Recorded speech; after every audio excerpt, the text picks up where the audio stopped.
नमस्ते। आस्था है ज्ञान चैनल में आपका स्वागत है। करवा चौथ का व्रत रखने की परंपरा कब से और कैसे प्रारंभ हुई, क्या है इसके पीछे की पौराणिक कथाएं। करवा चौथ की एक नहीं बल्कि 4 कथाएं प्रचलन में हैं, जिनसे जुड़ा हुआ है करवा चौथ व्रत का त्योहार। तो जानते हैं वह कथाएं कौन कौन सी है। पहली कथा। कहते हैं कि एक बार देवताओं और दानवों में घोर युद्ध चल रहा था और उस युद्ध में देवताओं की हार हो रही थी। ऐसे में देवता ब्रह्मदेव के पास गए और रक्षा की प्रार्थना की। ब्रह्मदेव ने कहा कि इस संकट से बचने के लिए सभी देवताओं की पत्नियों को अपने पतियों की रक्षार्थ व्रत रखना चाहिए और सच्चे दिल से उनकी विजय के लिए प्रार्थना करनी चाहिए। ऐसा करने पर सभी देवताओं की जीत होगी। ब्रह्मदेव के इस सुझाव को सभी देवताओं और उनकी पत्नियों ने खुशी खुशी स्वीकार किया। ब्रह्मदेव के कहे अनुसार कार्तिक माह की चतुर्थी के दिन सभी देवताओं की पत्नियों ने व्रत रखा और अपने पतियों यानी कि देवताओं की विजय के लिए प्रार्थना की। उनकी ये प्रार्थना स्वीकार हुई और युद्ध में देवताओं की जीत हुई। इस शुभ समाचार को सुनकर सभी देव पत्नियों ने अपना व्रत खोला और खाना खाया। उस समय आकाश में चांद भी निकल आया था। माना जाता है कि इसी दिन से करवा चौथ का व्रत रखा जाने लगा। दूसरी कथा। एक बार पांडु पुत्र अर्जुन तपस्या करने नीलगिरी नामक पर्वत पर गए और जब बहुत काल तक लौटे नहीं तो द्रौपदी को चिंता सताने लगी। उन्होंने श्री कृष्ण भगवान का ध्यान किया और अपनी चिंता व्यक्त की। तब श्री कृष्ण ने कहा, इसी तरह का प्रश्न एक बार माता पार्वती ने शंकर जी से किया था। तब शंकर जी ने माता पार्वती को करवा चौथ का व्रत बतलाया था। इस व्रत को करने से स्त्रियां अपने सुहाग की रक्षा हर आने वाले संकट से वैसे ही कर सकती है जैसे एक ब्राह्मण ने की थी। प्राचीन काल में एक शाकप्रस्थपुर वेदधर्मा ब्राह्मण था। उसके 7 लड़के एवं एक गुणवती लड़की वीरवती थी। एक बार लड़की मायके में थी, तब करवा चौथ का व्रत पड़ा। उसने व्रत को विधि पूर्वक किया। पूरे दिन निर्जला रही, कुछ खाया पिया नहीं। पर उनके सातों भाई परेशान थे कि बहन को प्यास लगी होगी, भूख लगी होगी, पर बहन चंद्रोदय के बाद ही जल ग्रहण करेगी। भाइयों से रहा नहीं गया और उन्होंने शाम होते ही बहन को बनावटी चंद्रोदय दिखा दिया। एक भाई पीपल के पेड़ पर छड़नी लेकर चढ़ गया और दीपक जलाकर छड़नी से रोशनी उत्पन्न कर दी। तभी दूसरे भाई ने नीचे से बहन को आवाज़ दी, देखो बहन, चंद्रमा निकल आया है, पूजन कर लो और भोजन ग्रहण करो। बहन ने भोजन ग्रहण किया। भोजन ग्रहण करते ही उसके पति की मृत्यु हो गई।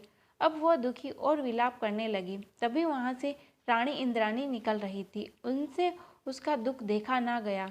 ब्राह्मण कन्या ने उनके पैर पकड़ लिए और अपने दुख का कारण पूछा।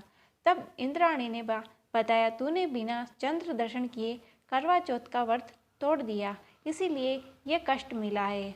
अब तू वर्ष भर की चौथ का व्रत नियम पूर्वक करना तो तेरा पति जीवित हो जाएगा। उसने इंद्राणी से के कहे अनुसार चौथ व्रत किया तो पुनः सौभाग्यवती हो गई। ये कथा सुनकर द्रौपदी ने यह व्रत किया और अर्जुन सकुशल मनोवांछित फल प्राप्त कर वापस लौट आया। तभी से अपने अखंड सुहाग के लिए हिंदू महिलाएं करवा चौथ व्रत करती है। तीसरी कथा। प्राचीन काल की बात है कि एक साहूकार के 7 बेटे और उनकी एक बहन करवात थी। सभी सातों भाई अपनी बहन से बहुत प्यार करते थे, यहाँ तक कि वह उसे पहले खाना खिलाते और बाद में स्वयं खाते थे। एक बार उनकी बहन ससुराल से मायके आई हुई थी। शाम को भाई जब अपना व्यापार व्यवसाय बंद कर घर आए तो देखा कि उनकी बहन बहुत व्याकुल थी। सभी भाई खाना खाने बैठे और अपनी बहन से भी खाने का आग्रह करने लगे, लेकिन बहन ने बताया कि आज उसका करवा चौथ का निर्जला व्रत है और वह खाना सिर्फ चंद्रमा को देखकर उसे अर्घ्य देकर ही खा सकती है। क्योंकि चंद्रमा अभी तक नहीं निकला, इसीलिए वह भूख प्यास से व्याकुल हो उठी। सबसे छोटे भाई को अपनी बहन की हालत देखी नहीं गई और वह दूर पीपल के पेड़ पर एक दीपक जलाकर चढ़नी की ओट में रख देता है। दूर से देखने पर वह एक ऐसा प्रतीत होता है कि जैसे चतुर्थी का चांद उदित हो रहा हो। इसके बाद भाई अपनी बहन को बताता है कि चांद निकल आया है, तुम उसे अर्घ्य देने के बाद भोजन कर सकती हो। बहन खुशी के मारे सीढ़ियों पर चढ़कर चांद को देखती है, उसे अर्घ्य देकर खाना खाने बैठ जाती है। वह पहला टुकड़ा मुंह में डालती है तो उसे छींक आ जाती है, दूसरा टुकड़ा डालती है तो उसमें बाल निकल आता है, और जैसे ही तीसरा टुकड़ा मुंह में डालने की कोशिश करती है तो उसके पति की मृत्यु का समाचार उसे मिलता है। वह बौखला जाती है। उसकी भाभी उसे सच्चाई से अवगत कराती है कि उसका साथ ऐसा क्यों हुआ। चौथ का व्रत गलत तरीके से टूटने के कारण देवता उससे नाराज हो गए हैं और उन्होंने ऐसा किया है। सच्चाई जानने के बाद करवा निश्चय करती है कि वह अपने पति का अंतिम संस्कार नहीं होने देगी और अपने सतीत्व से उन्हें पुनर्जीवन दान दिलाकर रहेगी। वह पूरे 1 साल तक अपने पति के शव के पास बैठी रहती है, उसकी देखभाल करती है। उसके ऊपर उगने वाली सुईनुमा घास को वह एकत्रित करती जाती है। 1 साल बाद फिर कार्तिक चौथ का दिन आता है। उसकी सभी भाभियाँ चौथ का व्रत रखती है। जब भाभियाँ उससे आशीर्वाद लेने आती हैं तो वह प्रत्येक भाभी से यम सुई ले लो, पिए सुई दे दो, मुझे भी अपनी जैसी सुहागिन बना दो, ऐसा आग्रह करती है। लेकिन हर बार भाभी उसे अगली भाभी से आग्रह करने का कहकर चली जाती है। इस प्रकार सब छठे नंबर की भाभी आती है तो करवा उससे भी यही बात दोहराती है। ये भाभी उसे बताती है कि क्योंकि सबसे छोटे भाई की वजह से उसका व्रत टूटा था, अतः उसकी पत्नी में ही शक्ति है कि वह तुम्हारे पति को दोबारा जीवित कर सकती है। इसीलिए जब वो आए तो तुम उसे पकड़ लेना और जब तक वह तुम्हारे पति को जिंदा न कर दे उसे नहीं छोड़ना। ऐसा कहकर वह चली जाती है। सबसे अंत में छोटी भाभी आती है।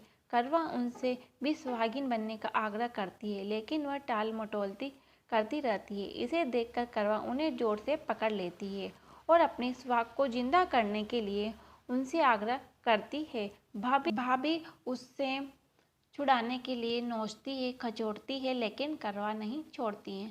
अंत में उसकी तपस्या को देखकर भाभी पसीज जाती है और अपनी छोटी उंगली को चीरकर उसमें से अमृत उसके पति के मुंह में डाल देती है। करवा का पति तुरंत श्री गणेश कहता हुआ उठ बैठता है। इस प्रकार प्रभु कृपा से उसकी छोटी भाभी के माध्यम से करवा को अपना सुहाग वापस मिल जाता है। चौथी पौराणिक कथा। कहते हैं कि करवा नामक की एक पतिव्रता धोबिन अपने पति के साथ तुंगभद्रा नदी के किनारे स्थित एक गांव में रहती थी। उसका पति बूढ़ा और निर्बल था। एक दिन जब वह नदी के किनारे कपड़े धो रहा था, तभी अचानक एक मगरमच्छ वहां आया और धोबी के पैर अपने दांतों में दबाकर यमलोक की ओर ले जाने लगा। वृद्ध पति यह देखकर घबराया और जब उससे कुछ कहते नहीं बना तो वह करवा करवा कहकर अपनी पत्नी को पुकारने लगा। पति की पुकार सुनकर धोबिन करवा वहां पहुंचती है तो मगरमच्छ उसके पति को यमलोक पहुंचाने की वाला था। तब करवा ने मगर को कच्चे धागे से बांध दिया और मगरमच्छ को लेकर यमराज के द्वार पहुंची। उसने यमराज से अपने पति की रक्षा की गुहार लगाई और साथ ही यह भी कहा कि मगरमच्छ को उसके इस कार्य के लिए कठिन से कठिन दंड देने का आग्रह किया और बोली, हे भगवान, मगरमच्छ ने मेरे पति के पैर पकड़ लिए हैं, आप मगरमच्छ को इस अपराध के दंड स्वरूप नरक भेज दें।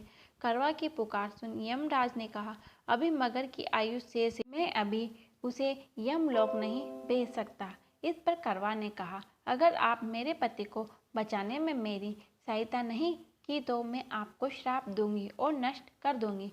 करवा का साहस देख यमराज भी डर गए और मगर को यमपुरी भेज दिया। साथ ही करवा के पति को दीर्घायु होने का वरदान दिया।